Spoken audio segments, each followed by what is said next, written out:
Hi, I'm Dan. I'm Nima. I'm Honduran American. I'm Persian Canadian. I'm straight. I'm gay. I'm technically Catholic. I'm technically Muslim. We all carry different labels, But are we really that different? but at the end of the day, are we all the same?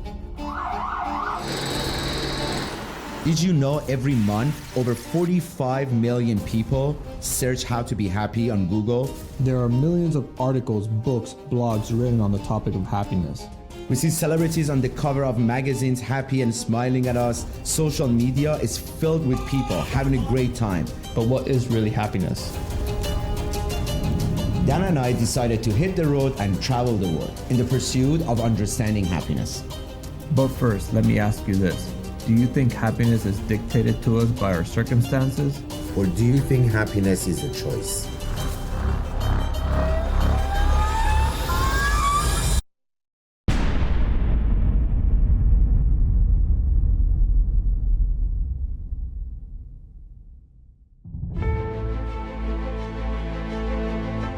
We literally have to leave to the airport in 20 minutes and we're just now packing. Camelbacks? I'm ready.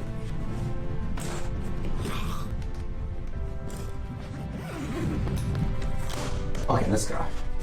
We out. We are out and we are late.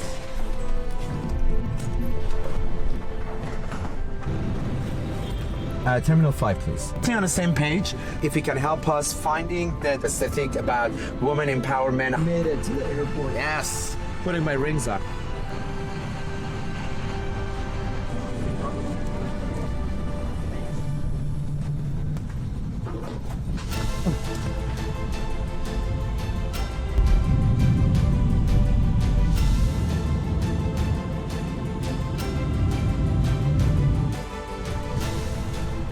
I'm talking about water, this guy's talking about liquor. Different priorities, different priorities. We don't need water. We don't need that much water. During that, I drink water. I'm on camera, act normal. The second most important thing, a flower to recognize your bike, dust cleaner. AA batteries. Sleeping bags, sleeping bags. Throw me on my pillows. 249. So it's not Nima's first rodeo. It literally looks like we're doing some sort of like carrying a dead body or some kind of drug. Otherwise, we have to pay $500 for them to clean the car. That situation, let's get the Huh? What up? I'm co-pilot Sufi. Ready? Yes! We're actually off driving. We are on our way. Oh, we almost hit all those cards.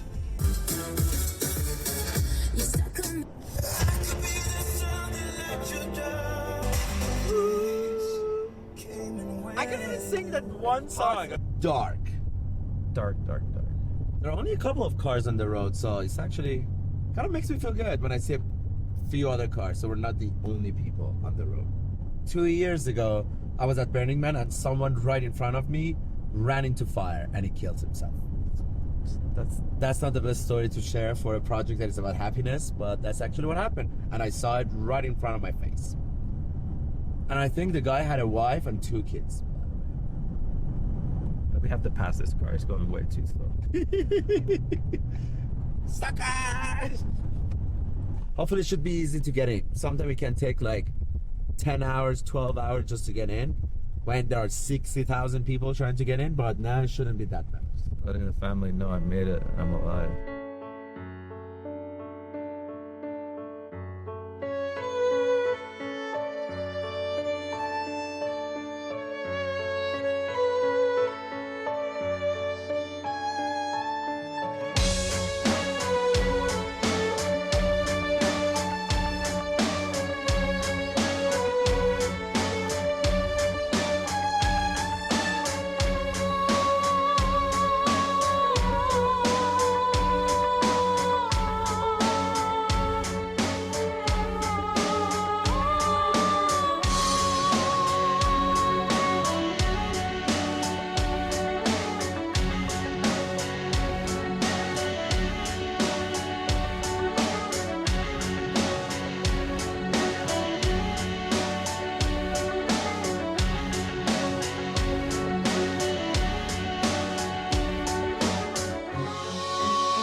Burning Man is so visually spectacular. The landscapes, the art, the nudity, the fire. It's very difficult for people to get beyond the visual drama of this place. But beyond the visual splendor is this very significant exploration of ideology and human patterns that I believe is the potential of the healing of our planet. I've been trained my whole life that the way to make myself happier was to accumulate, was to get, prestige, stuff, material wealth, whatever. But the reality is that that target zone of me is so finite. And in the Western culture, like, how many new phones can I get to make myself happier ever? But when I started to get gifting, and the idea that every single person that I encounter is an opportunity to make them happier and therefore make me happier, suddenly you've got billions of opportunities to make yourself happier.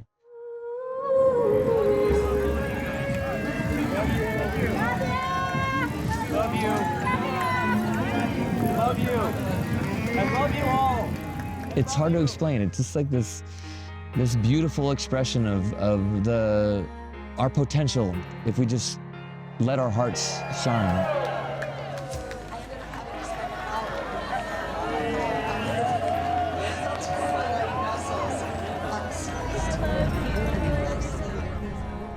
I vividly remember my first night going out and looking out at sculptures and installations and these massive scales of art and asking the person who brought me there, who pays for all this stuff? Like, does our ticket price go towards paying these artists? And he was like, oh, no. These artists have been fundraising all year. They are striving and struggling for the opportunity to blow your mind.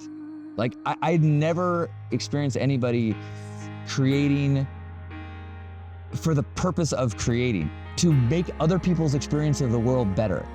And I think that when people see they think drug-fueled party. Sure, there's drug-fueled parties, and there's drug-fueled parties happening in New York, but there's also science happening in New York. There's also space exploration, there's all sorts of things happening, and that's what's happening in Black Rock City. There's everything you can imagine. If the most interesting people in the world were concentrated in one city for 1 week, that's Black Rock City. And when all you notice is the visual pageantry of it, you're missing the depth of what's happening here.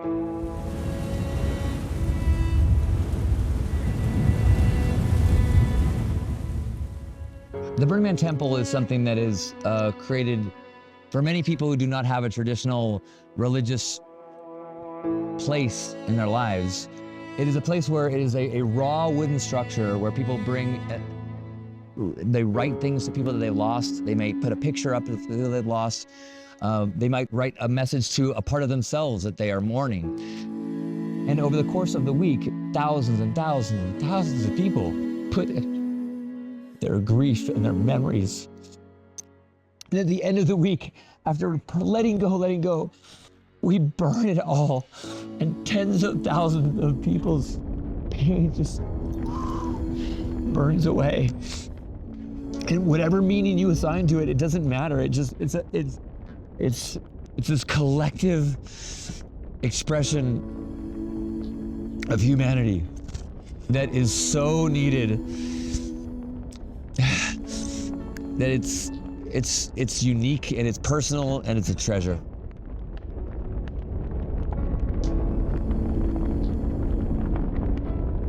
Growing up, I did not get charity at all. I thought you did charitable acts because you're supposed to, or you're supposed to, like, you because of your blessings, you owe it to people. But that's just very, like, there's just a negative feeling to it. It wasn't until I experienced gifting that I realized that the idea of selfish service, and I think that's one thing that Burning Man teaches you, is that, like, we intentionally come to this place that is very hard to live. And then what do? We add crazy obstacles on top of it. Hey, we're gonna survive in the desert? Yeah, and we're gonna serve ice cream to people in the desert.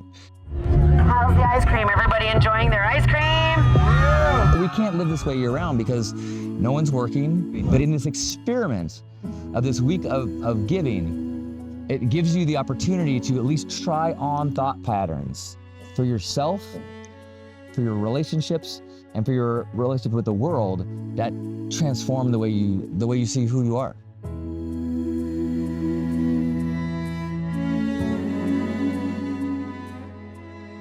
Burning Man really put life in perspective.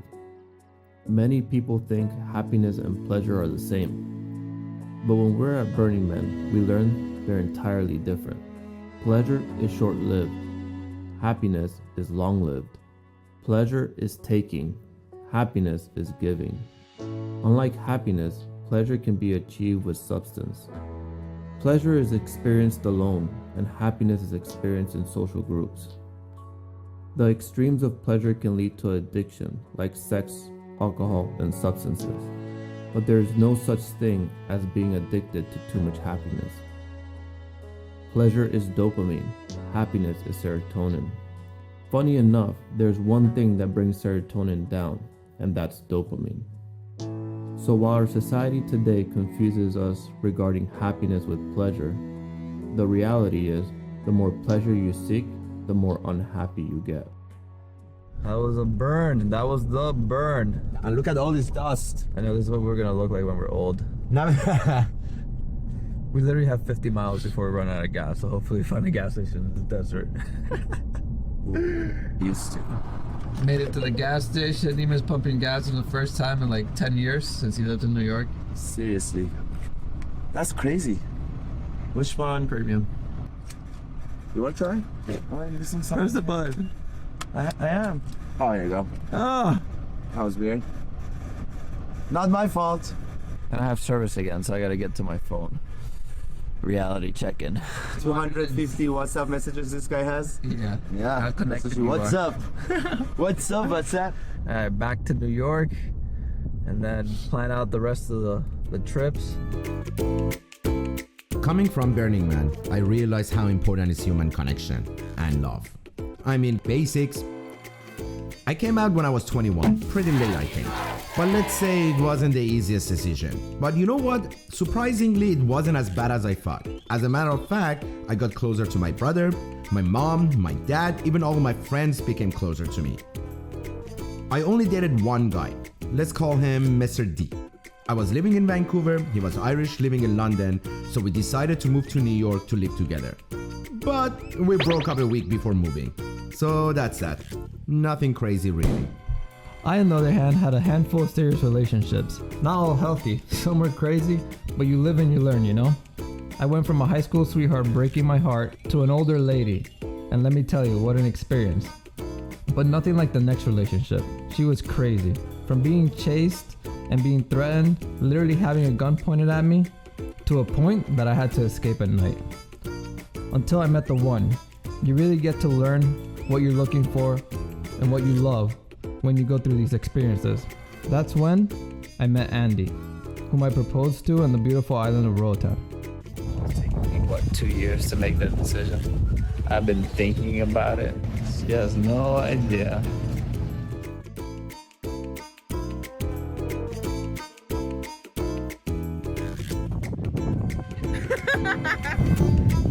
For someone like me who has been single for such a long time now, I mean, it's been 7-8 years, sometimes I question, is love something that brings happiness, or is sharing those moments, sharing those experiences with your friends, family? Is love something I can replace, or I have to be in a relationship with one person if I truly want to be happy?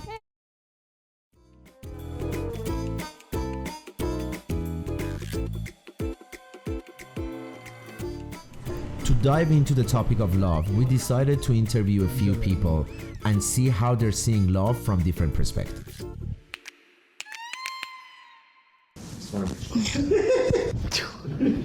I paid for these, Dan. If you puncture them, you're paying for them. My favorite show of the entire year was a show we did with Gary Newman. Gary would be on my board. Joining us now is M. Gary Newman, author of The Truth About Cheating. And New York Times bestselling author, M. Gary Newman. How'd you come to decide you wanted to do it? Yeah. So we were working on a lot of corporate videos and promotional videos, but we felt like we should do something that is more meaningful, rewarding, that we actually fulfilling. And we're like, happiness is always a project that it was like important to us, and we both had some stuff in our life that it's like, yeah, that is a big topic for a lot of people that like looking for happiness. Okay. Good. Excellent. That point? I'm like, I'm not gonna be like, so. Hey. Pie, you see a pie. I mean, I'm a little bit animated when I talk. Me too, but we'll see what happens. All right, all the cameras are rolling. Okay. You rolling? After school, I met my first husband. We got married.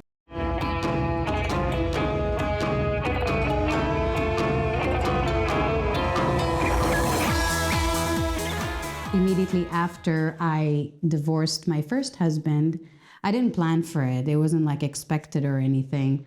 But 2 weeks after I left the apartment, I met my second husband.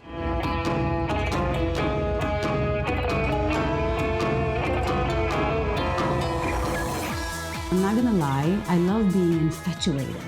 I love being in love. I love the feeling of I can't wait to see that person and be with them. You feel like you really want to spend the whole day with them.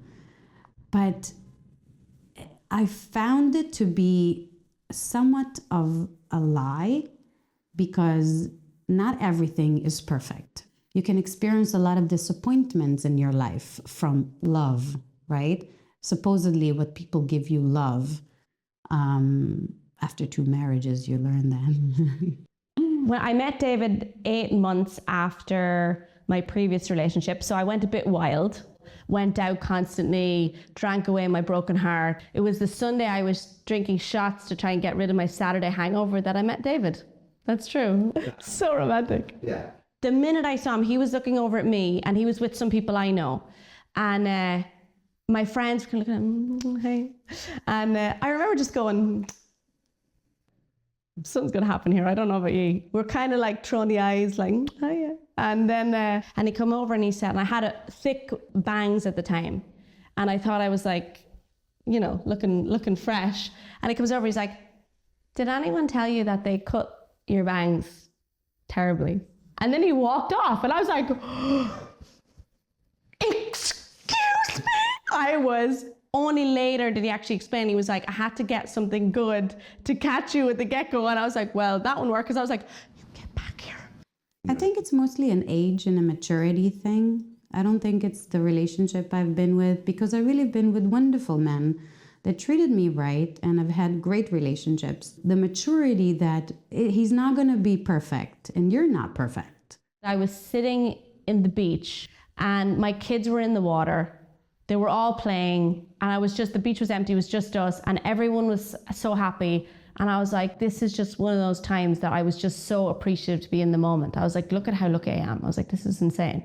I think people expect too much of themselves, of the other person, of life.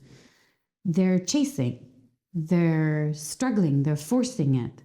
They want it so much that they're going to settle, and they're going to be like on Tinder and Bumble and JSwipe and all of these apps, and they're going to date every day.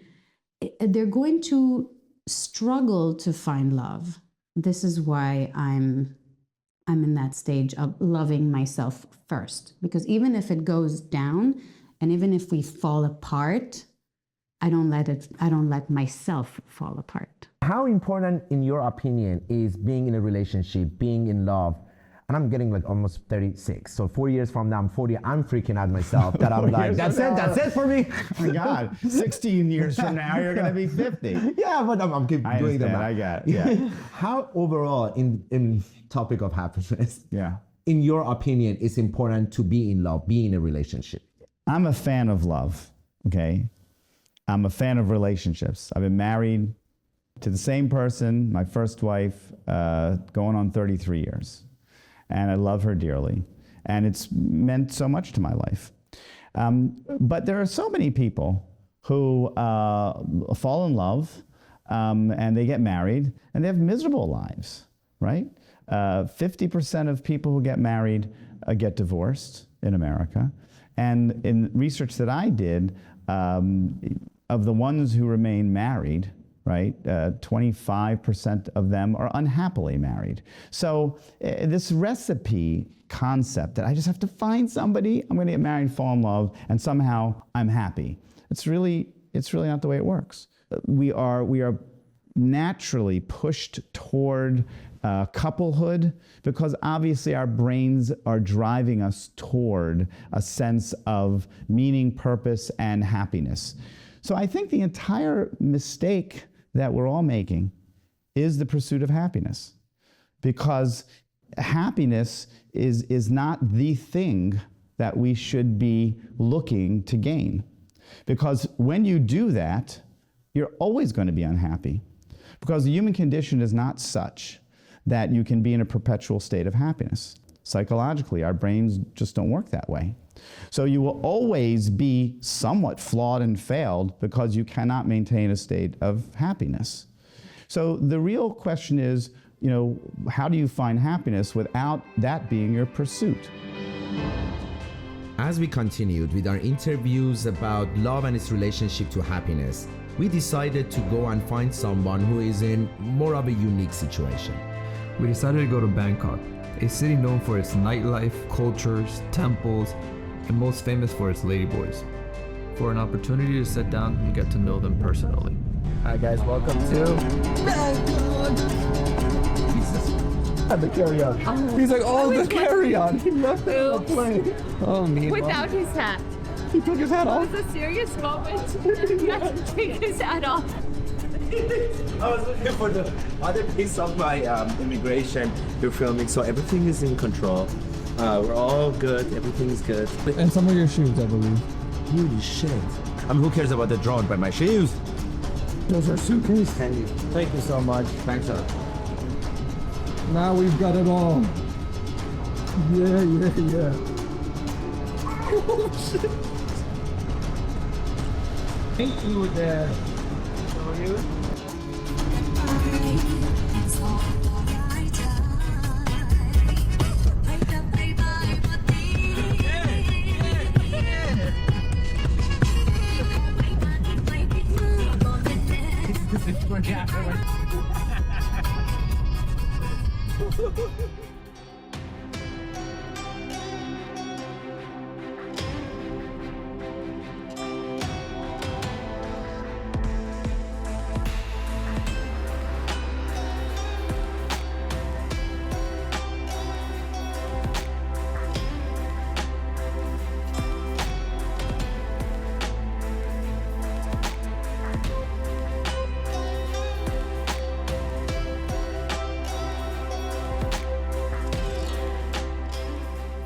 We started our search by going to some of the most famous spots for ladyboys, but it wasn't an easy task to find someone who is comfortable being interviewed on camera.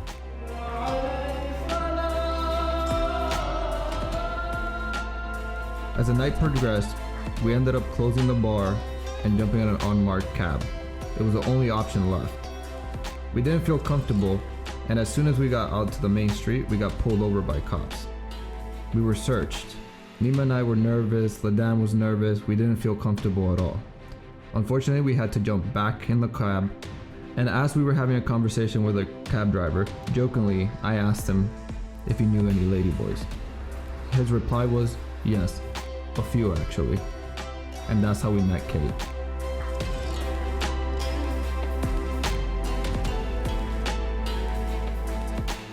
Are you nervous? Oh, yeah. So the whole project is about happiness. So it's not that we're not going to portray you in any negative way or mean. It's all about what connects us all. Good or bad, I say okay already. Yeah. Cannot do anything. Yeah. Just say welcome. Have you ever felt like that you want to continue your operation? I want to be girl. That's my dream. Come to Thailand many years ago, and I see the UK guy, and him be my boyfriend like 8 years, but him okay with what I be, him don't care, but then why I don't do? If I not meet him, I do for a long time already, but I think I gonna do now, too late. Are you looking for love? Before yes and now no, because nobody love lady boy for real. only come for lie that nobody love lady boy. And I see already. What do you say that? What do you think no one can love a lady boy? No, nobody wants to spend time with lady boy or like them. He need to spend time with girl for his student, something like that. But and try to find a new one or try to find a girl for marry. But he just say, oh, love, like this. Then before young and stupid and believe. And right now, different. Were your family okay? Yeah, they really love me because like them think the world is like people anti lady boy, but they need to love me more than everyone. Do they know what you do in Thailand, your mom and sister and family? I think sister no, but not all because like I just try to lie. I work in a bartender, something like that. Not be like this. Because my country is very poor and very small, then I have to come here for fight.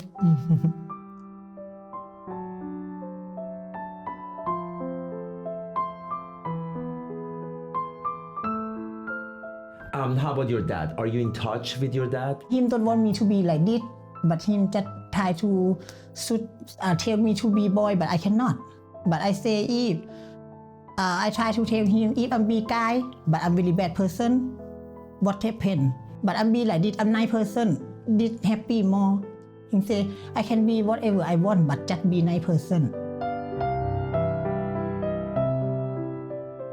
Please don't try to thinking all people the same. Like be different. Because some guy, many guy is bad, many girl bad, many lady boy bad, but not at all. Like but because we are the person. When I help someone, I like to do all the time.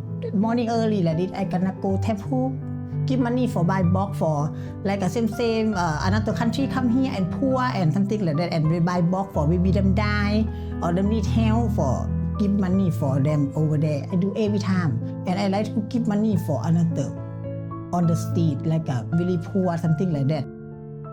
What's the most important thing in life to you? Make myself happy first, and after that family. Only this. When I'm home, like happy all the time. I don't know why. I'm little lucky in my life. Be lady boy, but like a family, eat love.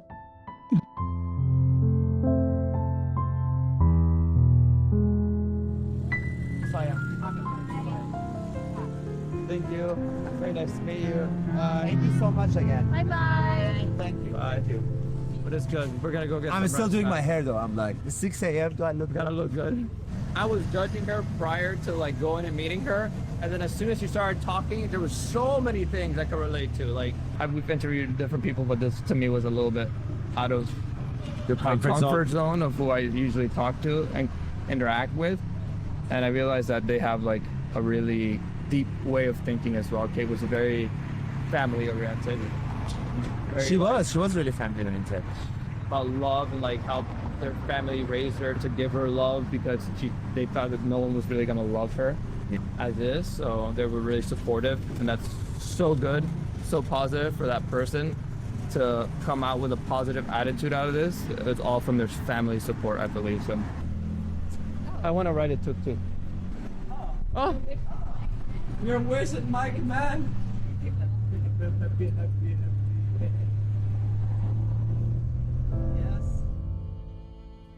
Talking to Kate, Roof, Sufa, and Gary made one thing clear for us. Love is important to be happy in life. But love is not just about being in a traditional relationship with one person. It's also about your relationship with friends, your community, loving yourself and your family.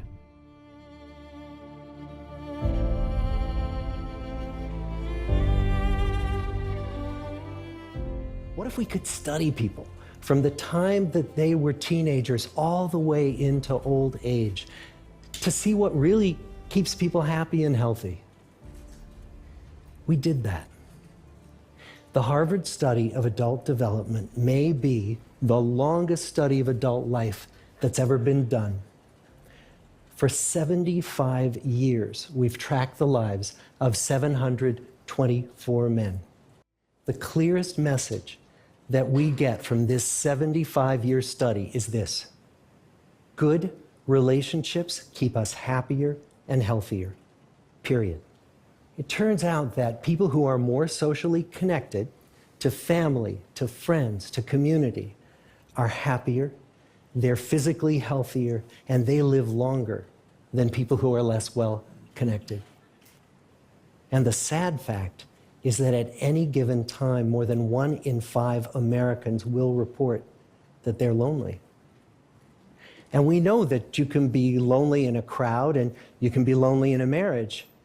So the second big lesson that we learned is that it's not just the number of friends you have, and it's not whether or not you're in a committed relationship, but it's the quality of your close relationships that matters. It's about our social relationships. It's about our relationships with our friends, our community, our family, and of course, with our significant others.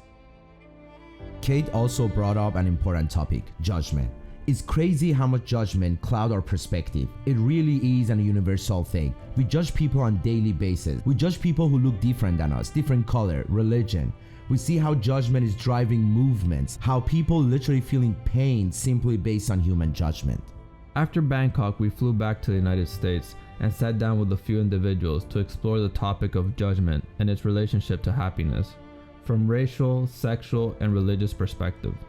You know, as a kid, I had a unique perspective and experience. My mom's side disowned her because of biracial marriage, and my dad, while super successful in his career might not have been the most legal or well-adopted thing in the Midwest. So he had to go to prison for different things with drugs and you know, having different businesses, parlors and stuff like that. I mean, I couldn't stay over at friends' houses when I was young because, you know, I was the bad black kid, which in actuality, it was a complete opposite, you know? So when Tyler had started school at Rutgers University, he was a freshman, and his roommate live streamed him in a sexual encounter with another man, and then he posted about it on social media. Tyler made a terrible decision, one that we can never change or undo. He made a permanent decision to a temporary situation, and on September 22nd, 2010, Tyler died by suicide. He was only 18 years old. And as much as Joe and I want to go back and change Tyler's behaviors and actions, the reality was we can't. And it was at that point that I learned what true sadness truly was.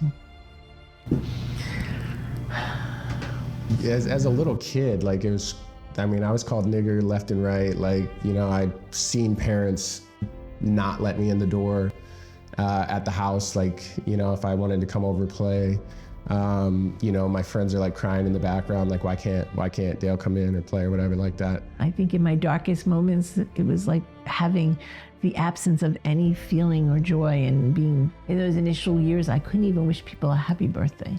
You know, even with my mom, like, in black communities, they didn't accept her. You know, she was like this white bitch from Iowa that people didn't like, you know, so it goes on both sides. What really breaks my heart is I really believe that he was targeted simply because of his sexual orientation. Whatever happened with our family structures and, like, you know, with my dad and my mom and some of their experiences growing up, like, we had love, respect within our family. We were always protected, and that was unconditional, and that was never a question. I wasted a lot of time in the could've and should've and would've and what ifs. Now at this stage in my life, I just, you know, I don't feel the need to protect anybody. Yeah, a lot of obligations are gone, but I'm happy about everything that I've accomplished, but also my story, and that's life. You know, people got shit going on. Now I can embrace both the happiness and the sad, and I've learned to hold that tension, and to me that's the harmony, and to me that's the peace, because even in those darkest hours I didn't know what to pray for, because what I wanted to pray for I couldn't have, so I couldn't have Tyler back because that was against physics and the law of nature and everything. But all I could hope for was peace. And I didn't even know what I was hoping for, because then I learned that peace, shalom, means actually healing, and it means harmony, and it means blessings. And I embraced all of those. I have received many blessings in my loss.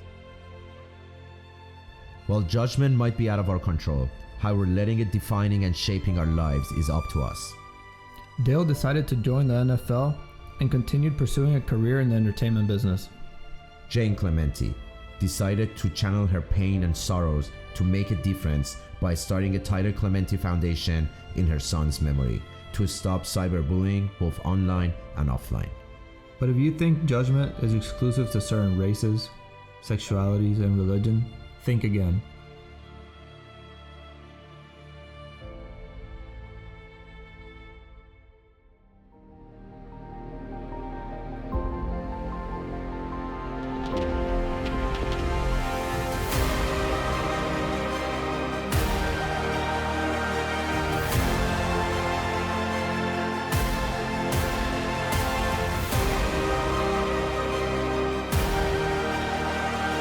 They hit you, we hit them 10 times harder. Ain't no bunch of talking. We coming out and we setting it first. Let's go. You setting it first. So you setting it first.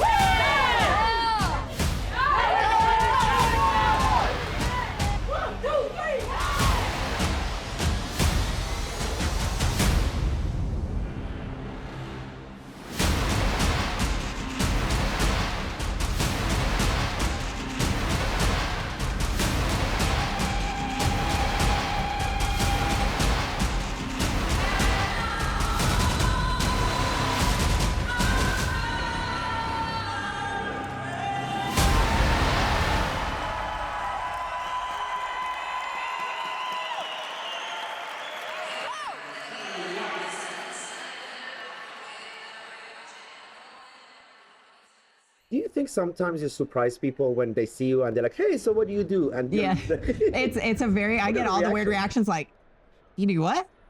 You either find people who are like, oh my gosh, that's absolutely amazing. Or you're like, oh my God, I can't believe these women are like full on tackling each other.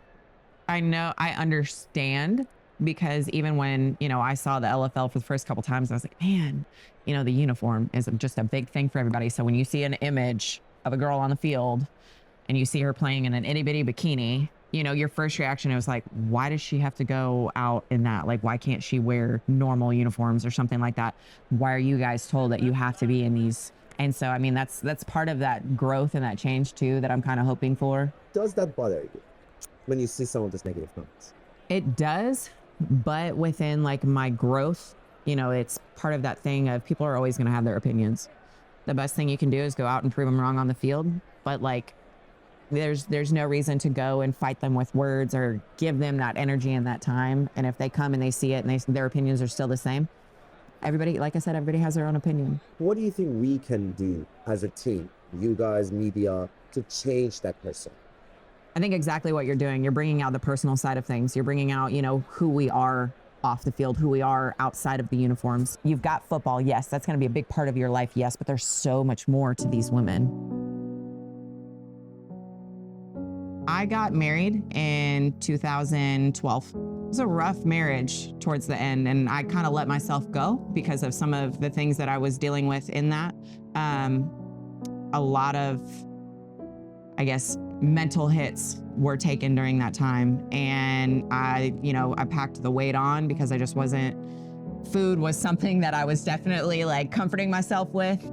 I ended up in a really big hole mentally when I was already, you know, beforehand from my childhood, dealing with those self-confidence issues. Taking that now on top of everything else, that put me at my all-time low. I actually contemplated committing suicide when I was, it was the week that he left and everything happened. I sat in the house with a gun in my lap and I contemplated it, and it was just like, you know what? If this is happening to me, then the world doesn't need me. You know, there was a little piece of me that said, you know, this is a restart. Your life's not over. This is your time to build your life the way that you want to. How did you do that? My family. 100% my family. I don't want to cry on camera, but my little sister and my little brother, for sure. Knowing that they love me and they care for me and that I was an influence on their life, regardless of what I was going through. And the fact that if I can make it through this downfall and they can see that as an example of no matter what life throws at you, you can make it, you know, to lead them was my biggest inspiration to keep going. You know, you have to be driven, you have to want it. And I really wanted to be somebody different than I was before. And I get to carry that on in football now. I'm in college. I put myself back in after my divorce to work towards a radiology degree. And then I also am a server at a local restaurant. You know, with serving, obviously, I gotta make a living, gotta pay the bills to be able to continue to go to school and do the things that I love, such as football. You know, it comes at a price. You gotta get the gym memberships, you gotta get the right food in your body, you gotta get the right supplements going. 100%. This is not about getting paid for me. This is about letting me just be who I am. And passion is more like worthwhile to me than money. You can't duplicate it. You can't duplicate passion. You know what I mean? And if you can find something that lights that up inside of you, like don't lose that. Don't get rid of it. Don't walk away from it because you may never find it again. Okay, we can't do nothing about what happened today except learn from it.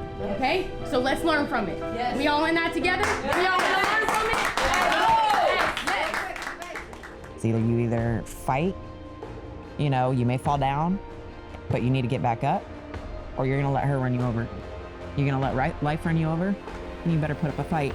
Because at the end of the day, that person's not gonna care.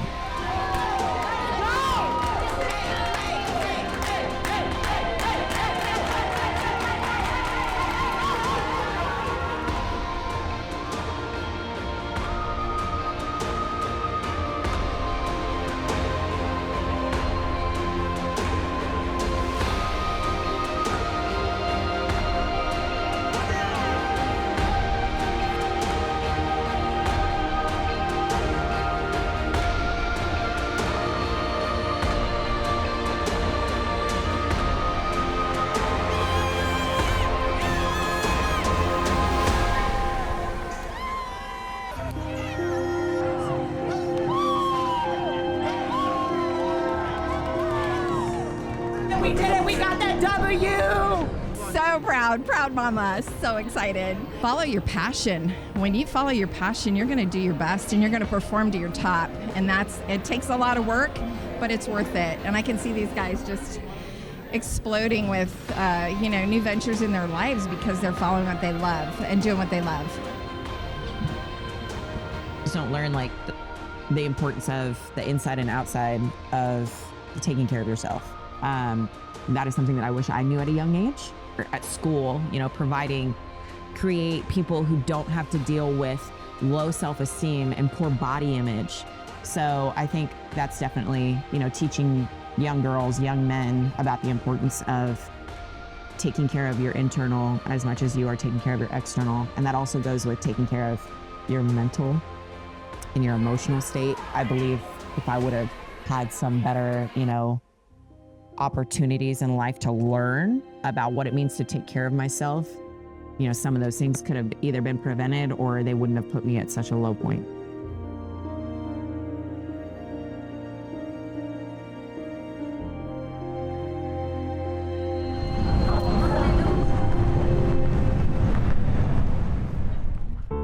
Mental health is a big unspoken topic that affects our lives, but we generally refuse to discuss it. When I was 25, I was questioning my life, and I realized how many things were being pushed on me by society. I felt pressure to do things that didn't agree with me. Are you sure that's the path you want to go down? Let's go out. You should study. I'm not sure how secure that career would be for you. I didn't want to chase money. I didn't know if I liked my career. I didn't know if these relationships are what I'm looking for. If the friends I'm hanging out with, I wanted to be associated with. I got sick and tired of the routine of 9 to 5. I needed a way out. Although mental health is a global concern, some countries prioritize their citizens' happiness by providing tools and education that build a stronger, happier mindset, which took us to our next subject in the country where people call the Kingdom of Happiness, Bhutan, the only country on the planet with a Ministry of Happiness.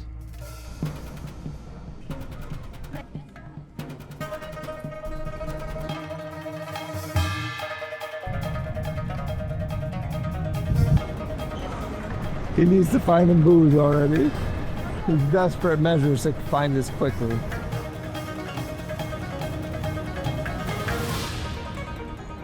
Yeah, because we didn't even know about Bhutan before Dan even brought it up. Yeah. But ministry happiness is the most important thing, I think, right now. Oh, he's here. He's making it. We have to keep an eye on him. Almost left. So I just learned that the airport that we're landing in, Bhutan, and only 18 pilots can land in it. And I think Nima's a little nervous because he doesn't really like flying. You bring anything for hiking.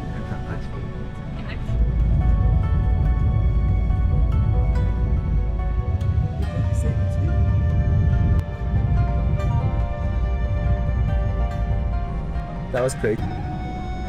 I can just made it to Bhutan. That's my right too. What were you expecting?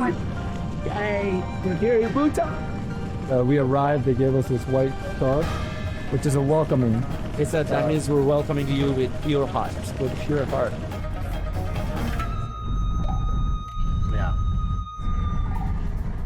Thank you. I'm a good friend of Russell. Yeah. You're good friend of Corda. Emotions and all. Okay, sounds good. Thank you. Oh.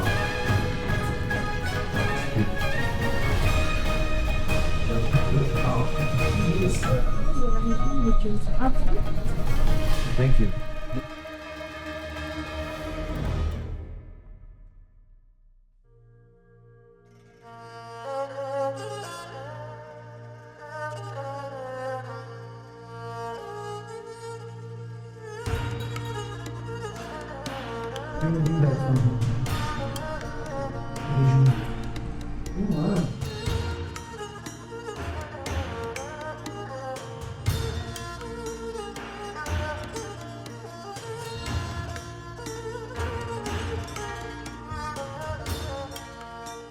After a lot of traveling and having all these long flights, it was really nice to arrive at a sanctuary.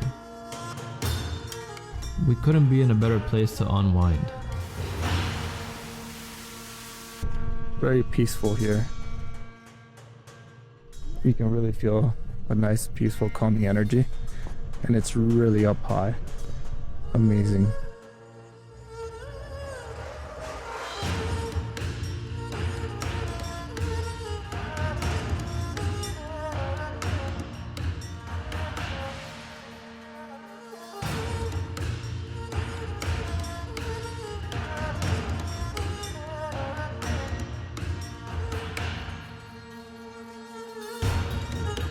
The only mall. The only mall. People come here because they have an escalator and elevators. Too many people to dress near. That's what it takes. After a couple of amazing days exploring Bhutan and spending more times with locals and getting to know the culture, we finally got a chance to sit down with the Secretary of Gross National Happiness Commissioner.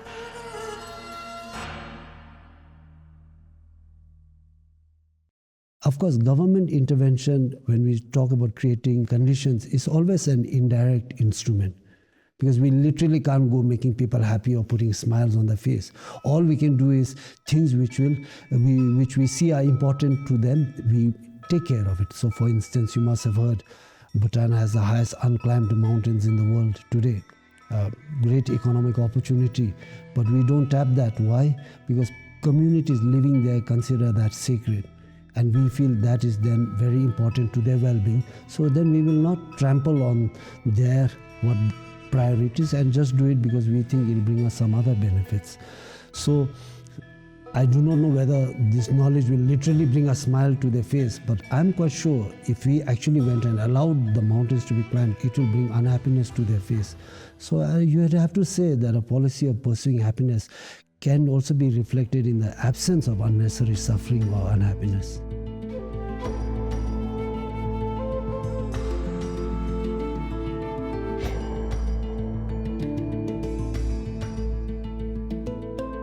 That the big elephant is the lack of focus on teaching people understanding of how the mind works.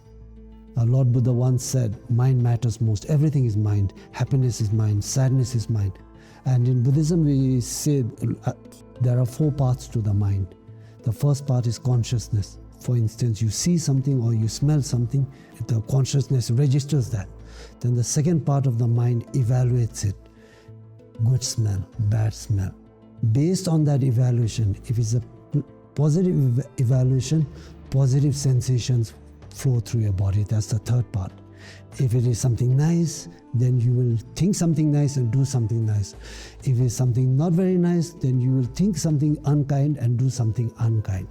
So if things like this are taught as part of abilities that children, forget children, everyone needs to make the most of their lives, I do believe that people's chance of finding joy, happiness, whatever you call, will be much higher. And this is powerful. So for instance, I shared this with my daughter about how the mind works, and it helped her.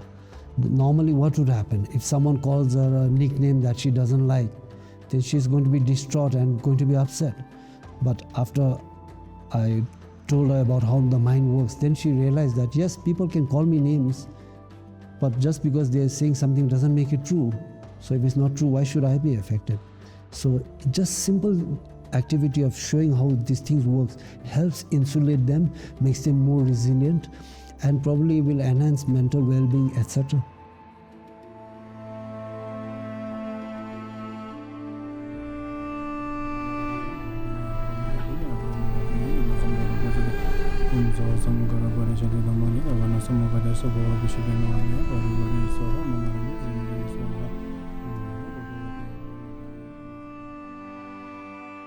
Time is the most important resource, far more important than money for people in terms of finding joy and happiness. And government policies have a huge impact on this domain. And yet no one thinks about this when we make policies.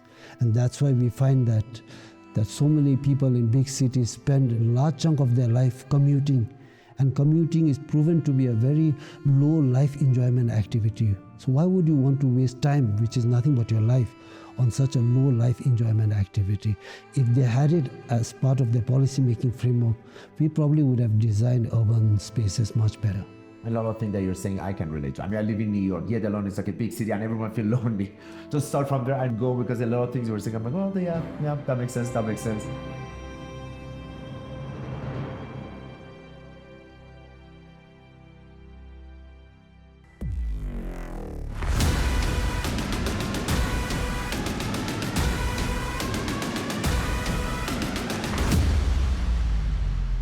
Welcome to New York, city of dreams.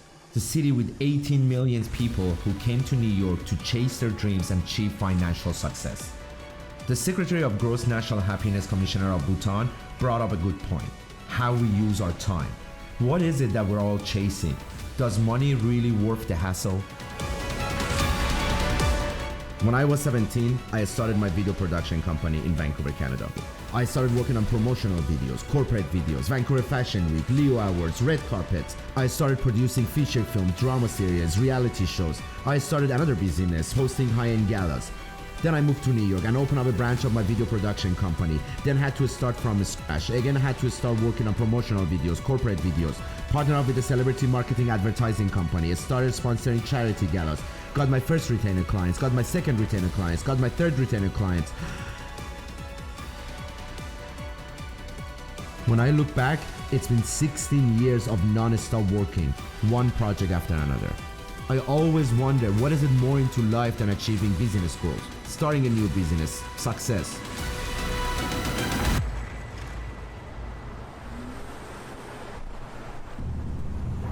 You know what I love the most about the topic of finance? If anyone we interviewed on the street right now, I'm like, oh, does money buy happiness? Every single person gonna say no. No, I already know that money doesn't buy happiness. But every single person, the majority of our days, we're still spending time to make more money.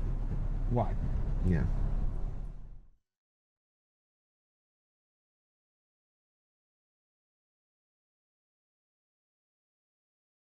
Matt Britton is founder and CEO of founder and CEO Matt Britton is with. Don't employees, Matt, sometimes like the idea of having a hierarchy? I love your people. I want to give you kisses. Please welcome to the stage Matt Britton, global powerhouse and author with best-selling book on Amazon's business book list. I don't think that there's a rule. Like, I think there's some people who aren't career focused and they are all about exploration and they want to see as much of the world as possible and have as much amazing experience as possible. And building a career isn't as important, or at least it isn't at that moment. I think that's fine if that's what makes somebody happy. There's other people who are so focused on money and they'll do anything they can to make the most amount of money. I could have made a lot more money if I was just chasing the money, right? So what I do isn't about chasing money. I do what I love and I do what I'm passionate about, and I happen to make money from it, but that's not really the end to me. That's what my focus is. Other people want to really work hard, but it's something that has nothing to do with money. Maybe they want to be a teacher, they want to be an artist, and they just love painting. So I think different people are kind of crafted and built differently. And I don't think there's really a path. What I do know is that when you're in your 20s, you are in an opportunity in your life to take the most amount of risk. You don't have kids, likely. You don't have a mortgage. You can actually, you can afford to fail a lot easier. When you're in your 40s, and if you have 2 kids and they're in school and you have mortgage payments, like it's harder to fail because other people are depending upon you. And that's the fact. So some people take advantage of that during their 20s and they work incredibly hard and they take those risks. And sometimes it does pay off later in life. Other times people look back at the 20s and say, I could have traveled the world when I was young. I could have had these incredible experiences and now I'm too old, or I got sick and I can't do it anymore. So I don't think there's a tried and true path to life. And I don't like how people kind of come off and say there is, because I think everyone kind of has their own journey.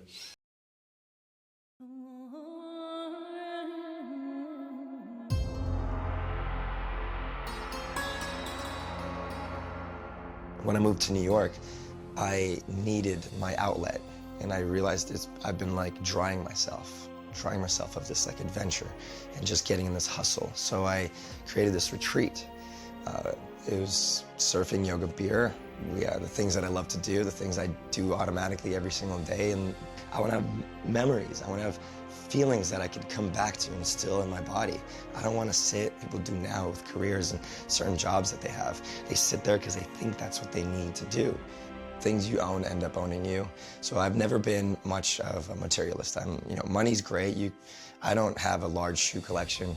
My closet is basically gifts. These are all gifts that I've had from friends and people have taken my classes and love me and stuff like that.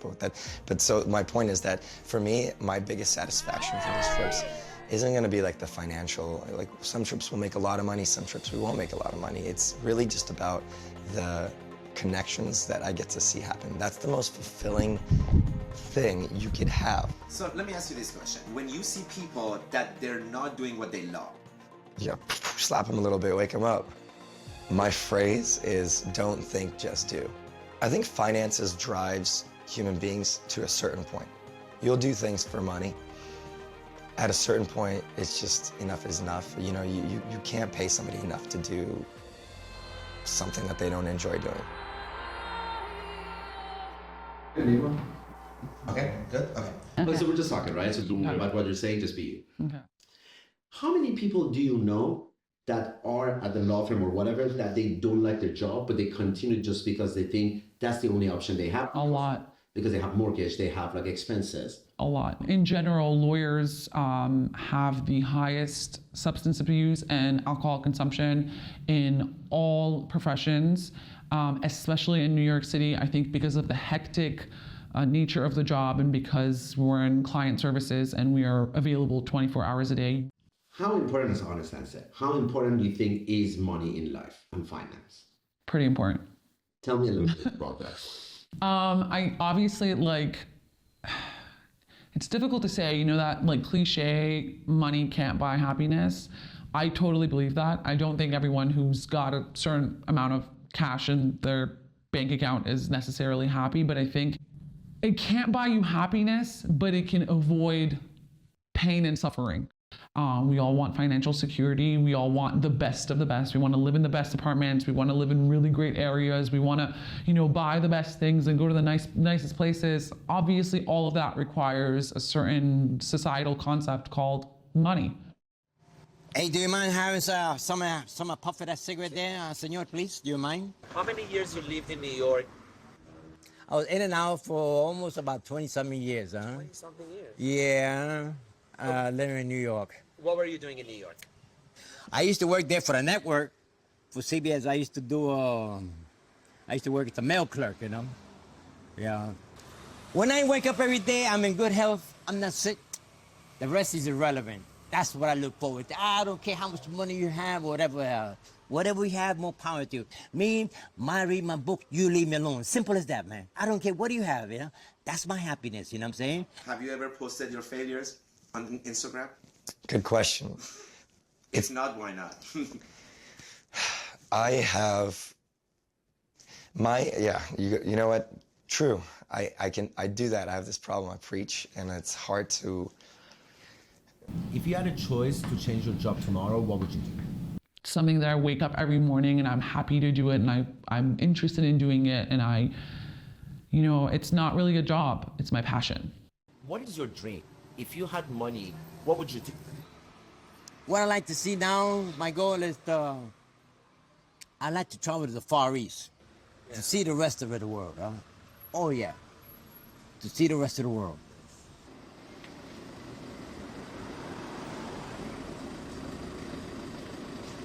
Fuck.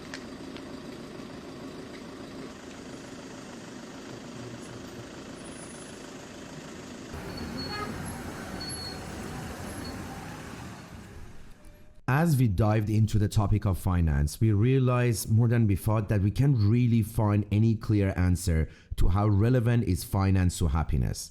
That's why we decided to look deeper and found some research done by Harvard University. Based on the research conducted by Harvard University, overall happiness seems to rise with the income onto about $75,000 US. The relationship between the wealth and happiness flattens around $75,000 mark, and then it peaks back up again around 8 million. The research suggests that the low mid-range millionaire people with 1.5 to 7.9 million are no different in terms of their reported happiness. Where we see the needle really move is with the super rich millionaires with a higher level of wealth, over 8 million, that lead into a bump of satisfaction. It's important to mention that only the top 1% net worth is over 8 million. So for the rest of us, 99% of the population, the level of happiness does not get affected between 75,000 to 8 million. Of course, not everyone have the luxury to do what they want to do or they love. But if 99% of people make 75,000 to 8 million, doesn't it just make sense for a lot of people to focus on something that is more fulfilling? That's why we decided to continue to look for our next subject. And out of all places, we found her on social media, which is a whole another conversation when it comes to the topic of happiness. Nima and I found an influencer on Instagram that uses her platform to have a positive and inspiring impact on others. Meet Katie B. Happy. I've had a lot of anxiety recently, and I think of the opposite of anxiety is abundance. After connecting with Katie on Instagram, we learned that she was hosting a retreat for cancer patients in Mexico, so we decided to jump on the next flight to Tijuana to better understand the experiences she's providing. We're flying to Mexico City first. We have an 8-hour layover. It's the best flight we could get. 10-hour layover is the best flight we could get. Cheapest flight you could get. That's why it was the best. That's why sometimes the best doesn't have to be the most expensive. It could be the cheapest. And we're going to Tijuana to meet up with Katie B. I'm doing the boomerang. We flew to Mexico City first. Well, we made it to Mexico. That's my best. After 10 hours layover in Mexico City, we jump on the second flight to Tijuana. I don't know. We made it to Tijuana. Let's get to the resort. It's a 2-hour drive. And after nearly 3 hours, we finally made it to Ensenada, where Katie is hosting her retreat for cancer patients. Nima, let's go. We're late. Yes! Just a hat. It's such a mess here. It's such a mess. We woke up in this beautiful beach. Only 4 hours villa. of sleep? Not even. No, we had 4 hours of sleep. Yeah, we got 4 hours of sleep. And we're going to Katie's B's yoga class. It's amazingly beautiful over here. We're gonna It's start actually off. really nice here.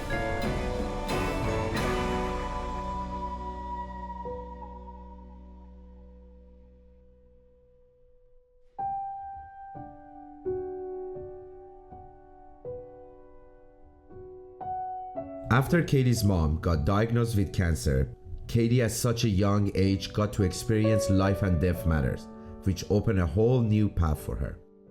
Prior to our interview with Katie, I think it's fitting to show the interview I did with Dan a while back, when he talked about his experience with his mom through cancer. After my mother was diagnosed with cancer, I wasn't really there for her. I was working on my own stuff. I wasn't really that close to my family back then, and I was kind of pushing myself further away from them. I had experienced already my mother being there for me in the hospital, so it was something that I knew how scary it was, not knowing if we're gonna wake up the next day. She wasn't spending the night there, but she was definitely going there on a weekly basis. And going home to just my father and my sister, I can imagine how lonely she felt, because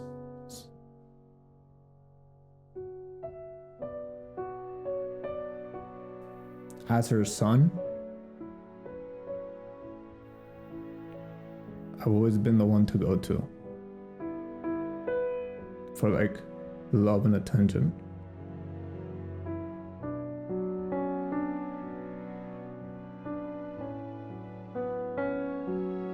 While Katie and Dan share a very similar story, unfortunately Katie's mom didn't survive cancer, which led Katie to channel her energy to better others' experiences. I was really scared and I couldn't figure out the emotional state. Like, I was just too young to understand what I was feeling, and I was deeply pushing her away, especially when she lost her hair. I pretended like I was that I was afraid of the hospital. So still, even as sick as she was, bald and small, I still didn't know she was gonna die, which is what it is. And they brought her home.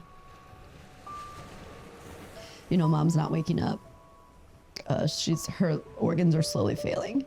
And so it's kind of time to say goodbye. And when she passed away, her breath slowed to the point where it was really, you couldn't even tell she was breathing. It'd be like a minute. And then it's so trippy for me because you see someone like, and as we're sitting here together, like, I don't notice that your chest is rising and falling. That's not something that we pay attention to. And when someone takes their last exhale, a lot of times they'll sit straight up, which is pretty crazy. There's like a rush of adrenaline that happens to somebody in their last moments. And it was like her soul flew out of her head. And in the yogic tradition, you know, they say we come into the world on an inhale. As a baby, when it's born, it cries, and you leave on an exhale. And that's it. And I like sat next to her body and touched it, and I was like, it's so interesting that this is just a vessel, literally just something that's holding her something else. And something kind of shifted in me where I was like, okay, if we come into the world on an inhale, we die on an exhale, then everything else in between is for us to define. These breaths are just arbitrary. The breathing this is the only thing that gives us life, the inhale and the exhale. And so what we do with that is boundless, is up to us. It's our choice.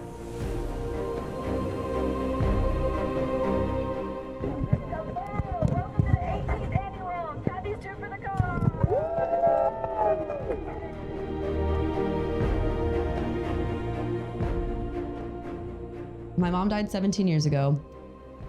This year was the 18th annual Tube for the Cause, Kathy's Tube for the Cause. And my mom loved to drink Coors Light and pee at the same time in the Delaware River, the river that splits New Jersey and Pennsylvania. In her honor that year, we did that for the first time. There's like 30 or 40 of us that went out. And then we continued to do it as a fundraiser. I also do like a bar hop thing in San Diego where we do a little bit of spin, a little bit of yoga, a little bit of running, and then we drink afterwards. I'll do like a big yoga class on the flight deck of the USS Midway. That's another big fundraiser. Enables me to bring 20 cancer survivors on a healing weekend to figure out what's next. And so I raise money all year so that they can come for free and experience what's next. Like when they leave on Sunday, they have a deeper appreciation for who they are now. To find out that I was diagnosed with cancer the first time was such a blow to, I just couldn't wrap my mind around how could I have been taking all these measures, eating healthy and keeping my stress low and being an athlete and exercising. And I mean, I didn't microwave my food most of the time. I didn't eat out of plastic dishes or plastic water bottles, and here suddenly I'm faced with this. And it was cancer. It was a big tumor, and I had it in 6 bones. Sorry, I need a tissue. I'm a late stage cancer patient. Sorry.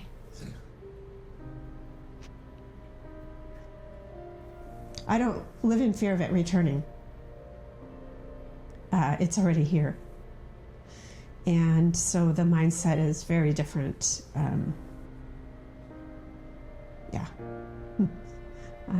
As I tell my kids, if you get mad, we have a lot to be mad about and upset about. Because my husband just passed of cancer as well. Both of us were fairly young when this whole thing happened. We had cancer at the same time. And so I'm dealing with not only the loss of my husband of 17 years, but the loss of my kid's father. And being a single parent, an only parent. And there's a lot there to have sadness. And as you can see, I don't know that goes away.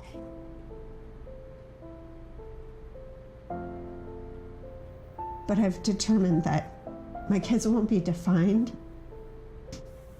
by sadness and grief and the things that have been taken away. We acknowledge it, and I tell them, if you need to go and yell and scream the F word in your pillow and get upset, you do it. But find those times and limit them. And then you look up and you go, what do I have? I mean, we live in this house that my husband made sure we had enough money to live on. And I remind my kids that right there is so much to be thankful for. So much. And I think I find happiness and gratitude.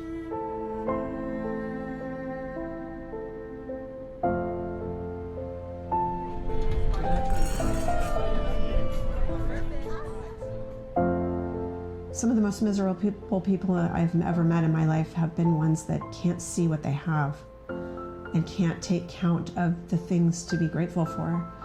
Keep looking for that peace, I think. There is no happiness if there is no peace within you.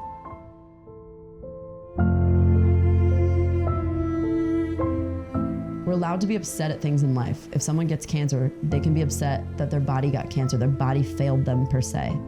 My face failed me, right? Like my Bell's palsy. You're allowed to feel that. And then you feel it, you recognize it, and you see it as entertainment and a learning tool, and then you move forward. Like, there it is, change the channel, saw it, keep going. What's the new normal? What's the next step? So you push out, pull in, yes, Peggy, until you start to go a little bit faster and you find a little bit, pull out.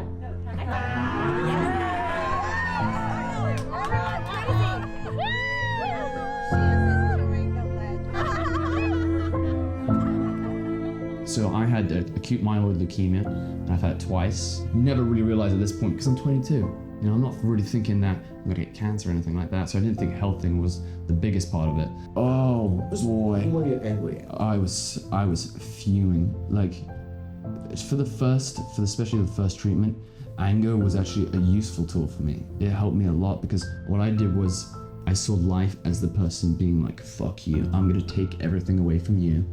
and you're young, I'm gonna take away your health, I'm gonna take away your looks, I'm gonna take away everything that you thought you loved.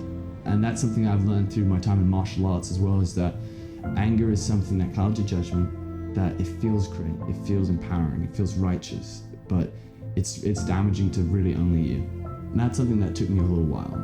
I feel like I'd grown so much to the point where I was like, this is life. Was like, to sign up with life is to sign up with suffering.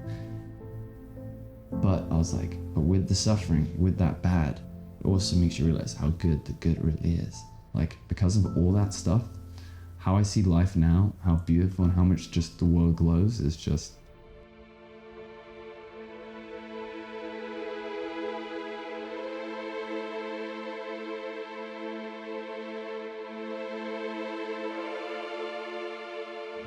I think the biggest lesson I learned in all of this is we think we have control, and it's the biggest illusion that is so false. And all we can do is try to show up as our best selves and surrender and trust.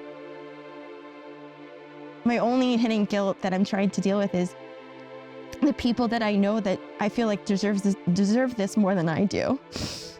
So I want to say I'm very grateful, and I want to always bring that back.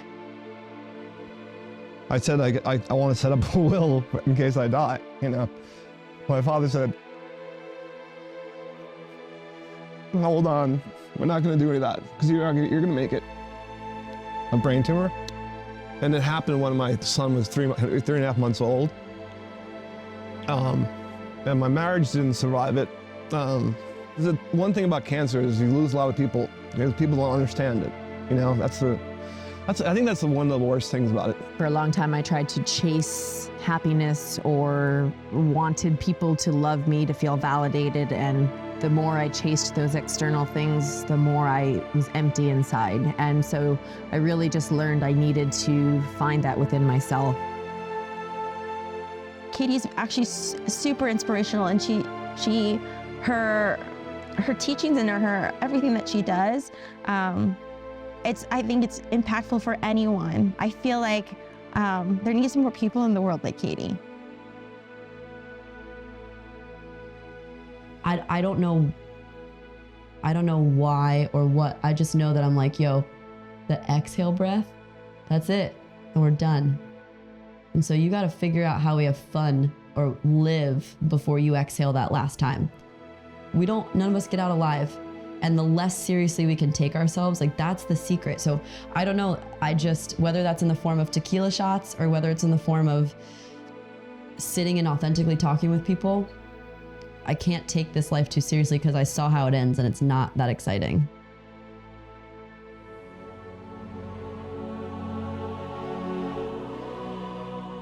As we were leaving Mexico, we were more appreciative of life. The sense of giving back was such a humbling experience. During the interview, Katie mentioned a few times when we leave this body, which got Dan and I talking about life after death, how short this life is, God. So we decided to dedicate our last chapter to the topic of religion and its relationship to happiness. I used to be a believer as a kid. I used to pray for traffic to get to church late, and it worked. I know, not the best use of prayer. As I grew older, I lost my faith in organized religion. I just kept the core of it. I grew up not practicing any religions really. Believe it or not, I've only been to a mosque once or twice only to take photos. Honestly, I don't know, maybe it's like a Persian thing. A lot of Persians, at least the people I know, stay away from religions due to politics. I don't know, maybe after the Islamic Revolution, it seems that a lot of people blaming religion on what was happening to them. Personally, I always had questioned, what's the point of religion extremists if it caused more suffering than bringing people together? That's why we thought it'd be interesting to get a non-biased opinion from neither of our religions and its connection to individual happiness.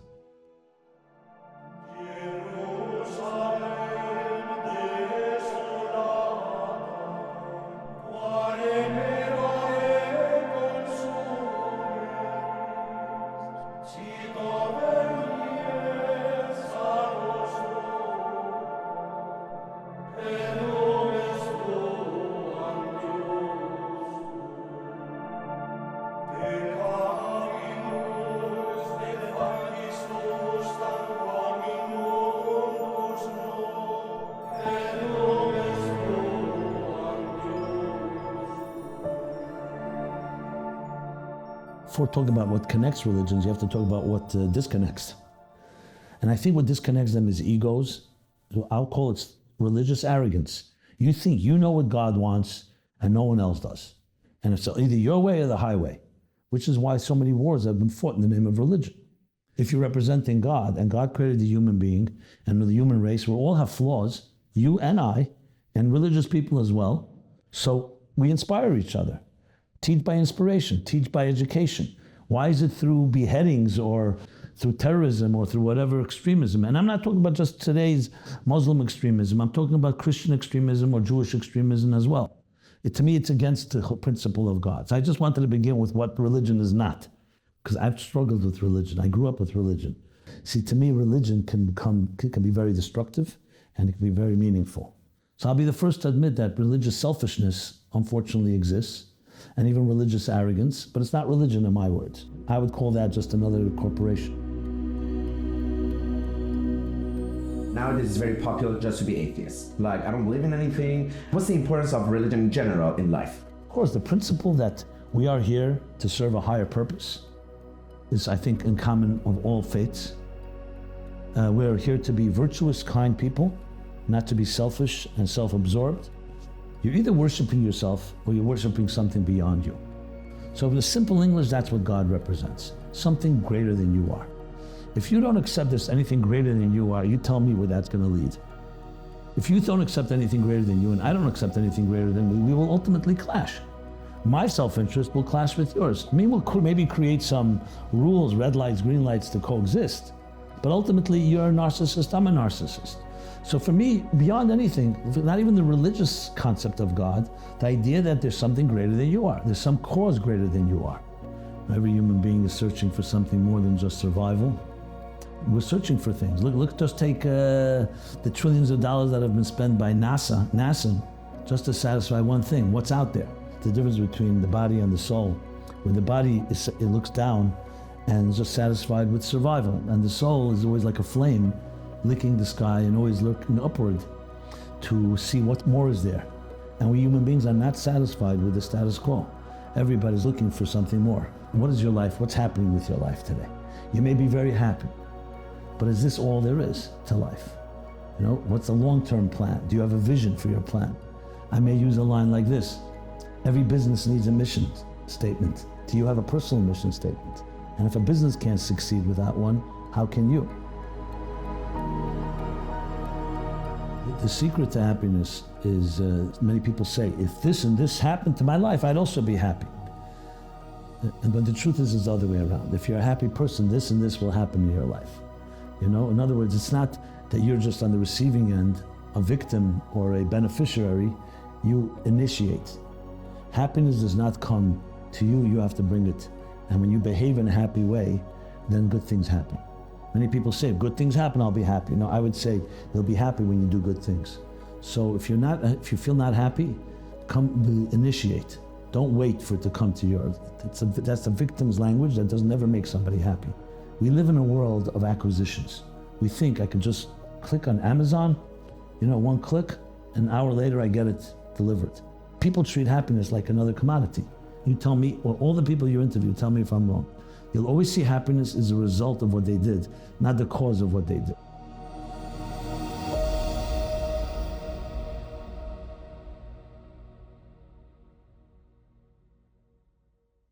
It's been a ride for sure. You probably guys heard that. Unfortunately, I've relapsed. I'm going for the third crack at leukemia. I didn't hear that. Oh, sorry. That's not the best news. So, and to this point, obviously I haven't done the third part of treatment, but I've spent around about 234 days in hospital. I was counting. I'm fucking breathing. That's a fucking win. Like, I mean, the amount of shit that I've been through, experience life. I could go to the beach still. I can experience the bloody wind. I can have a shower. All those little things to me are just huge wins. The idea of freedom is really how you perceive it. And so that if you get to a point where, you're physically trapped, it's kind of up to you whether, you're mentally trapped. And that's kind of, you put the chains on yourself.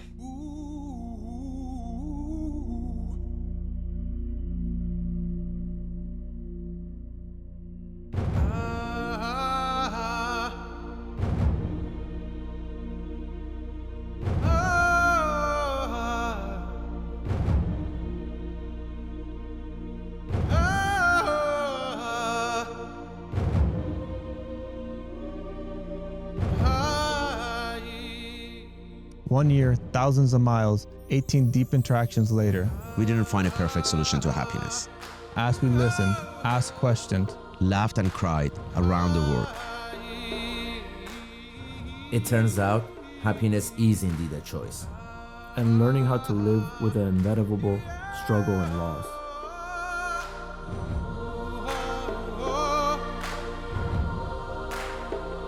"10 Steps to Happiness."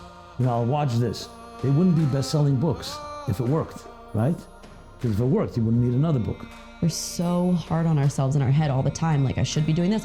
We should all over ourselves. I should have said this. I shouldn't have eaten this. And then like, I pretend I can see myself at 105, which already is changing my state, and told me that you're right where you need to be. Don't worry, you live to be 105 and you have a great life and everything you want comes true. How would you live today? And I'm like, Then you've got to figure out, your why, your reason why you are here doing this. Life is struggle. I don't think life is about trying to avoid obstacles. It was sad, really.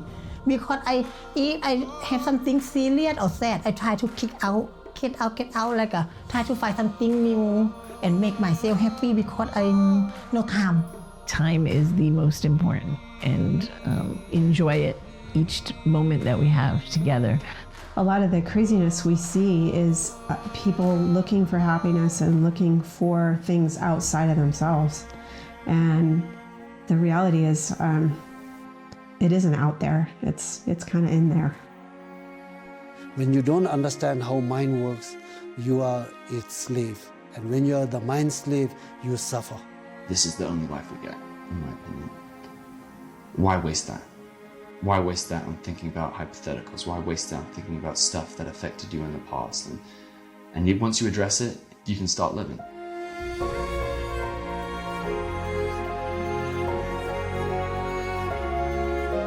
Society tells us what happiness is, what happiness looks like, financially, relationship, lifestyle. But we learn what really matters is how you find your own inner peace, how you draft your own story. Not what you're expected to do as defined by society.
There is always a choice, with endless opportunities to write your narrative. Are you gonna let life dictate your story, or are you gonna write your own?